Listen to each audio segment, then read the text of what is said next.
al pasar de la extracapsular a la vacuoemulsificación, de una cirugía terapéutica en la que retirábamos el cristalino opaco para devolver la visión al paciente, pasamos a una cirugía terapéutica y refractiva. Y en la actualidad sigue siendo terapéutica y refractiva, pero queremos mayor precisión, más reproductibilidad. Como les mencioné, el primer reporte sobre esta cirugía fue en el año 2009 por el doctor Soljan Nagy, quien describía que con esta cirugía se podría obtener una mayor precisión en la capsulorhexis y reducir el poder de la vacuoemulsificación en ojos de animales y en algunos ojos humanos. En el año 2011 coincidimos en el ASCAR algunos amigos, Miguel Sánchez, el querido amigo que me está mirando, Diego Carpio, Pablo, y casi nos compramos un femtosegundo. Sin embargo, en ese ASCAR hubo una conferencia del doctor Lindström, quien decía que la incorporación de la cirugía de la catarata todavía está en su infancia y que existen más preguntas que respuestas. Y él predecía que recién en el 2020 esta cirugía iba a llegar a llenar todos los requisitos para hacerse el procedimiento estándar o gold estándar de la cirugía de la catarata.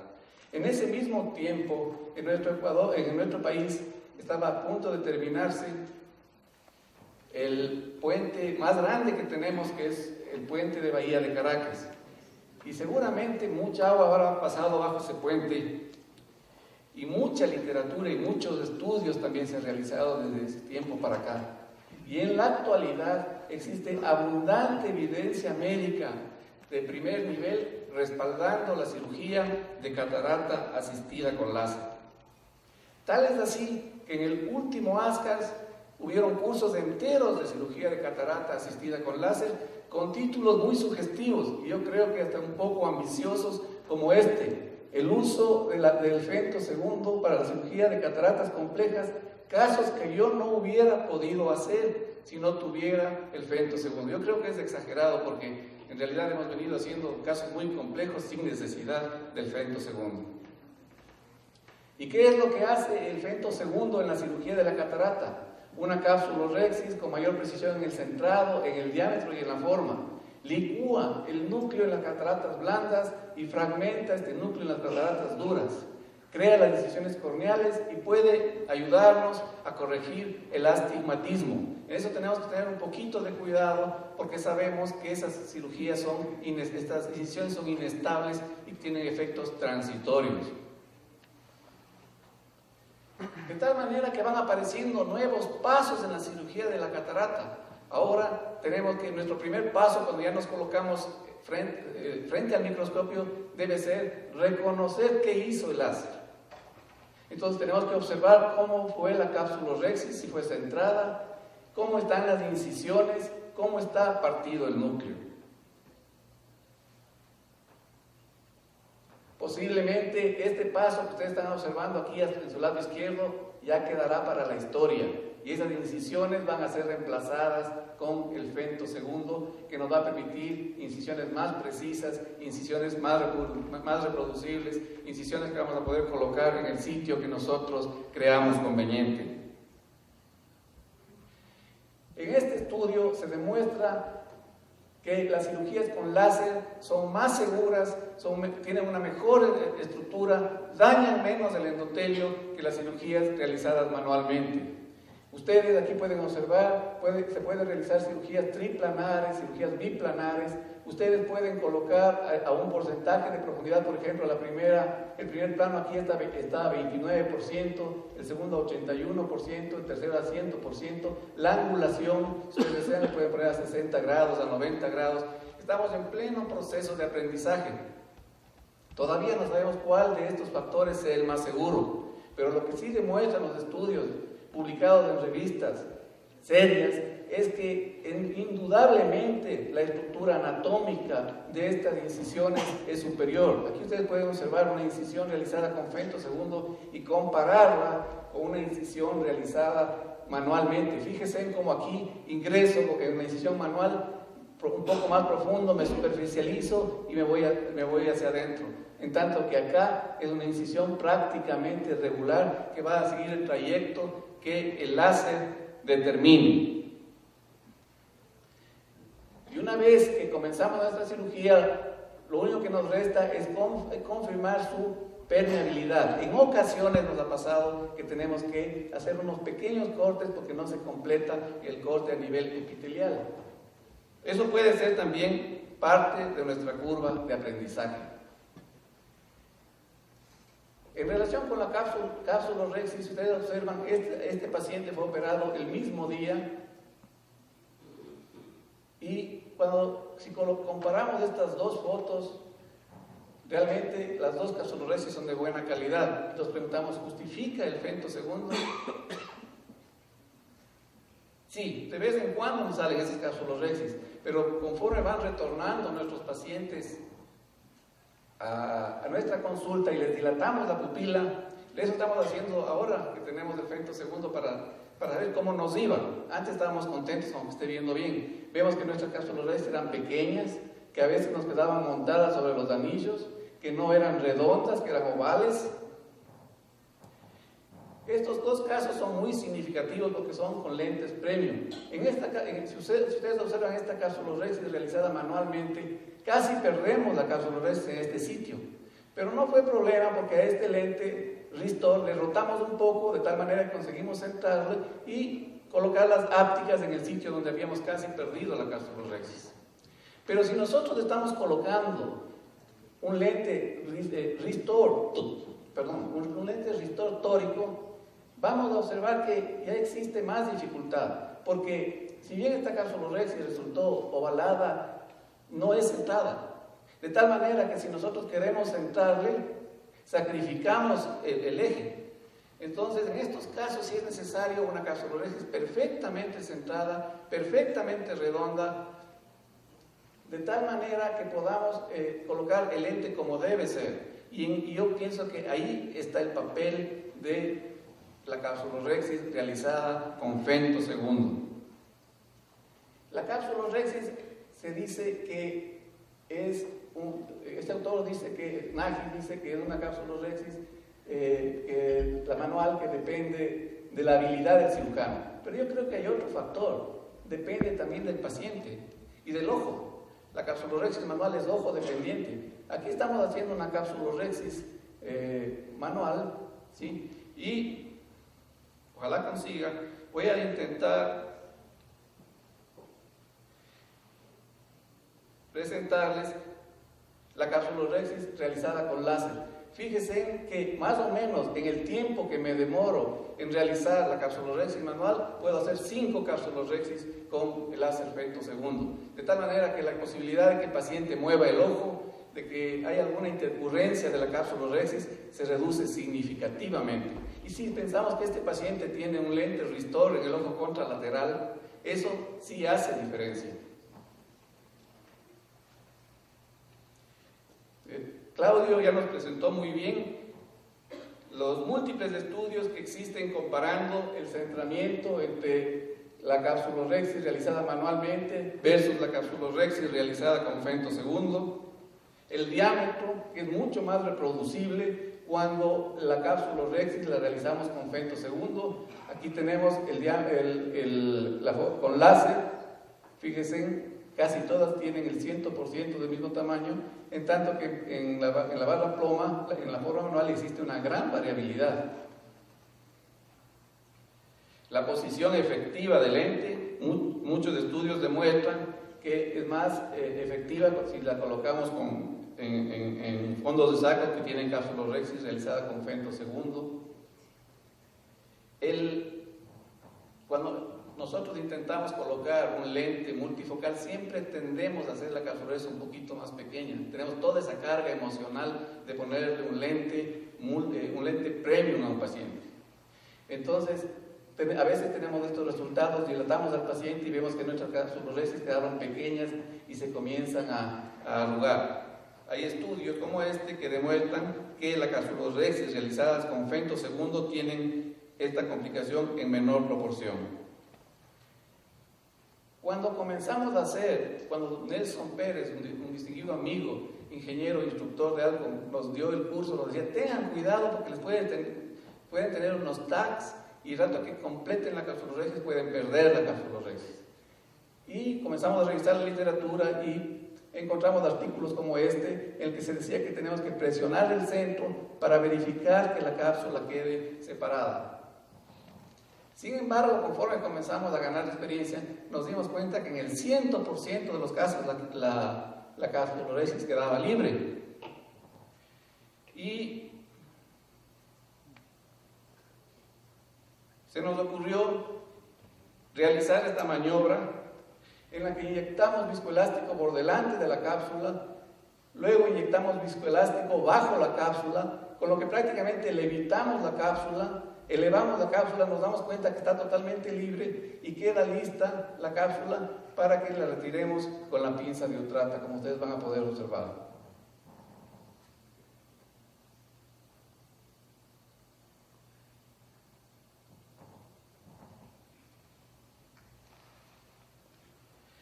La hidrodisección también cambió, porque el aire hace hidrodisección y apareció el nuevo término neumodisección. En realidad, en muchos casos hemos comprobado que el cristalino puede rotar sin realizar la hidrodisección, pero por precaución y por no tener complicaciones en el primer caso siempre realizamos hidrodisección, pero tiene que ser una hidrodisección más cuidadosa porque debemos recordar que dentro del VAC ya hay aire.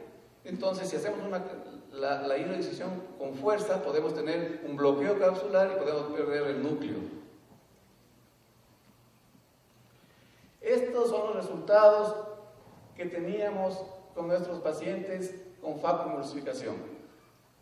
Yo sé que a algunos les parecerá un edema exagerado, pero esa es la verdad. Este es un día quirúrgico, operamos 8 pacientes de estos a las 24 horas o a las 72 horas. Y vemos que teníamos córneas totalmente claras, que tenían visiones de 20/20 en el primer día, pero también teníamos pacientes con movimiento de manos. Y encontramos que fundamentalmente eso se debe al CDE. Si ustedes observan, generalmente las córneas más edematosas tienen CDE más alto.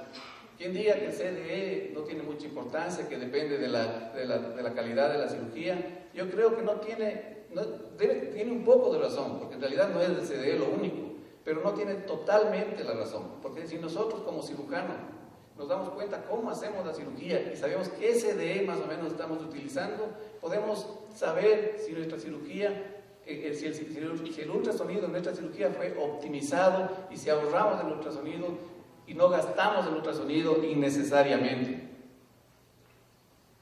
Indudablemente que si tenemos un dispositivo que nos permite reducir el CDE, es bueno para el paciente. Pero el abordaje de la catarata va a tener dos conceptos. Cuando tenemos una catarata dura como en este lado, o relativamente más dura, tenemos que utilizar o priorizar partir el núcleo con el femtosegundo. Y si tenemos una catarata blanda, tenemos que priorizar la irrigación, la licuefacción de tal manera que solo consigamos aspirar el núcleo. Entonces yo sí creo que tenemos que escoger bien los parámetros del femtosegundo, que no tenemos que a todas las cataratas darles el mismo tratamiento, porque estamos perdiendo la oportunidad de obtener los mejores resultados, porque el láser responde a lo que nosotros le programemos. Yo este rato todavía no tengo el conocimiento suficiente para decirles cuál es mejor, pero estoy seguro que va a llegar un momento en que nosotros vamos a poder optimizar los parámetros para saber si a esta catarata qué tipo de abordaje le voy a dar y a esta otra catarata cuál sería el tipo de abordaje que le voy a dar. Aquí yo quisiera que observen en realizar en la cirugía convencional, en realizar el surco, consumimos 2.22 de CDE. De tal manera que es innegable que si este paso de la cirugía ya la hace el láser, vamos a tener un ahorro de ultrasonido. Todavía no hemos hecho estudios comparativos, pero indudablemente que vamos a ahorrar ultrasonido. Esto creo que es una muestra evidente. como lo demuestran múltiples estudios más grandes, inclusive multicéntricos, demostrando que el láser disminuye el tiempo de ultrasonido de manera significativa. La irrigación y la aspiración se volvió más difícil y más riesgosa, porque si ustedes observan esta lámina, aquí hay unas líneas rojas que demuestran cómo corta el láser. El láser no solo corta la cápsula, tenemos que programar al láser, se le programa 300 micras más profundo y 300 micras más superficial para asegurar la cápsulorhexis, de tal manera que los disparos de láser comienzan en el córtex. De tal manera que cuando nosotros retiramos la cápsula, estamos sacando un sacabocado del cristalino, que deja la superficie del córtex perfectamente regular, como ustedes pueden observar aquí.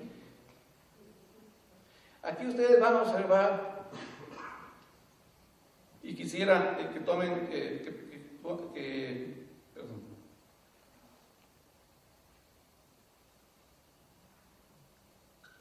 Yo quisiera que consideren esta parte.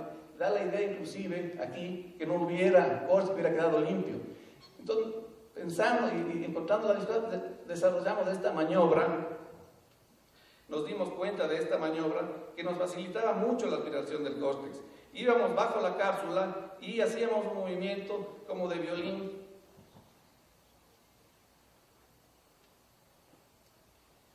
Que nos permite darnos cuenta que en realidad estaba lleno de córtex.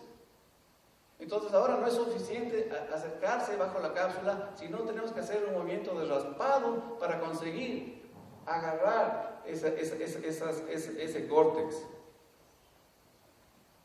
Y van apareciendo nuevas cosas, se nos van ideando nuevas cosas. Le escuchamos al doctor Orlich en el ASCA que estaba haciendo la cirugía sin viscoelástico, y comenzamos a colocar, también escuchamos a Eduardo Viteri, comenzamos a desarrollar esta técnica de colocar el lente sin viscoelástico, que indudablemente es controversial. Nadie está diciendo que hay que maltratarle al ojo y no usar viscoelástico.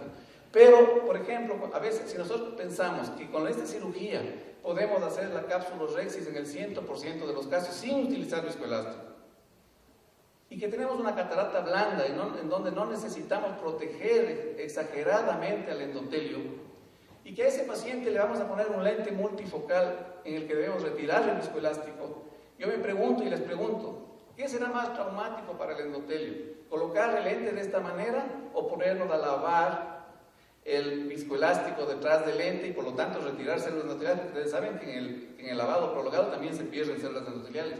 Habrá que esperar los estudios, pero yo quisiera dejarles sembrada esa inquietud.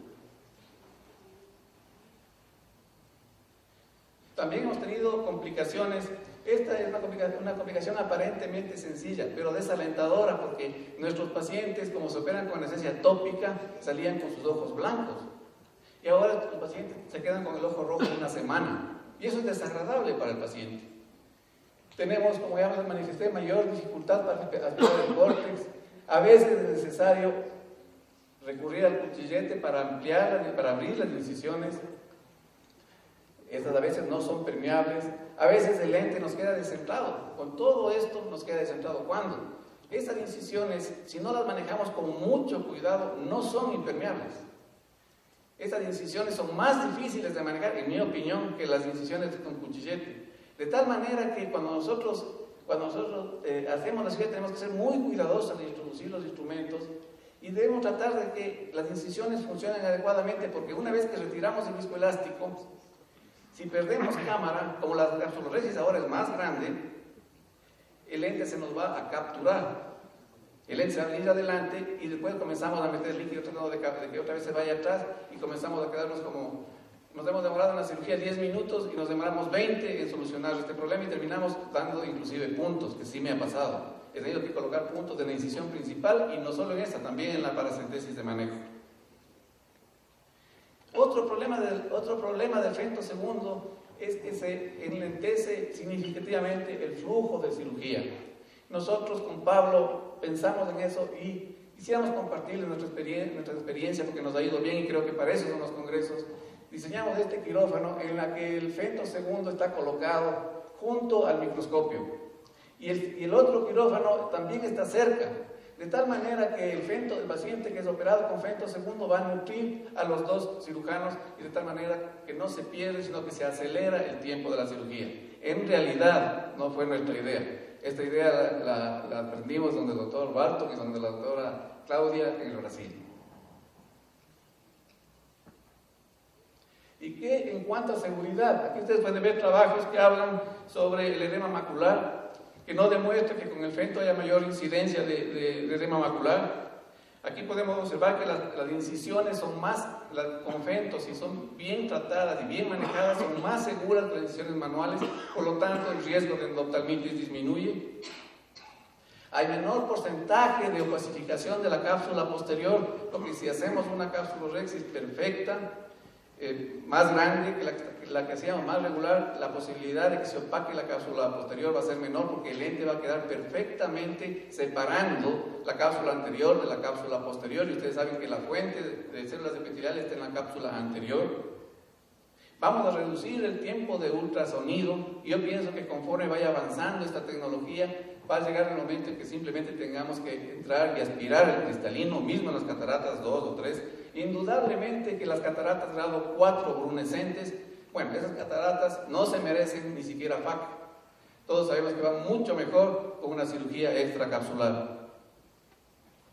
En conclusión, podría decirles que no hay suficiente evidencia que refleje hasta este rato clínicamente los avances quirúrgicos de la cirugía con fento. Es decir, yo puedo tener un excelente resultado con una cirugía únicamente con facomulsificación. El fento lo que sí nos permite es realizar una excelente cirugía en un mayor porcentaje de pacientes, nos permite que esta cirugía sea más reproducible, no como ese caso inicial que les presenté, que me salió la cápsulorhexis bastante buena, sino que en todos los pacientes tengamos esa cápsulorhexis. Indudablemente se requiere una curva de aprendizaje que no va a estar exenta de complicaciones. Y finalmente podría decir que la cirugía ha revolucionado mi concepción, mi concepción de la cirugía con fento ha revolucionado mi concepción de la cirugía de catarata y mi práctica quirúrgica.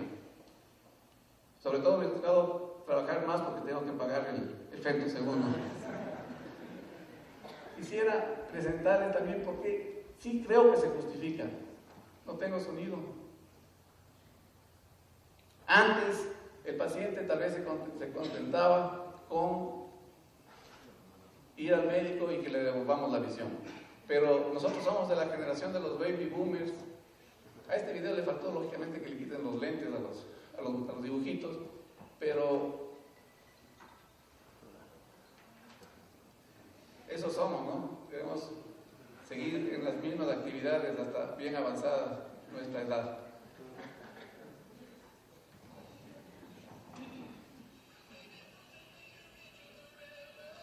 Somos una generación muy interesante, ¿no? Yo siempre le digo a mi hija, nosotros tenemos la suerte de haber estado en la era del televisor en blanco y negro, del teléfono, pero somos también capaces del teléfono con el cable, pero también tenemos la suerte de saber manejar bien el celular y manejar la computadora, es decir, estar actualizados con la tecnología. Quisiera finalmente presentarles esta frase del doctor Nagy, que dice que en los últimos 30 años ha habido más desarrollo en la cirugía de la catarata que en los previos 1000 años. Qué suerte para todos los oftalmólogos que estamos aquí haber nacido en este tiempo. Gracias a todos ustedes, esta es la mayor satisfacción para quienes hemos organizado este congreso, que un día sábado 31 de 2014 estemos asistiendo, tengamos esta asistencia tan nutrida. A todos y cada uno de ustedes, muchas gracias. Y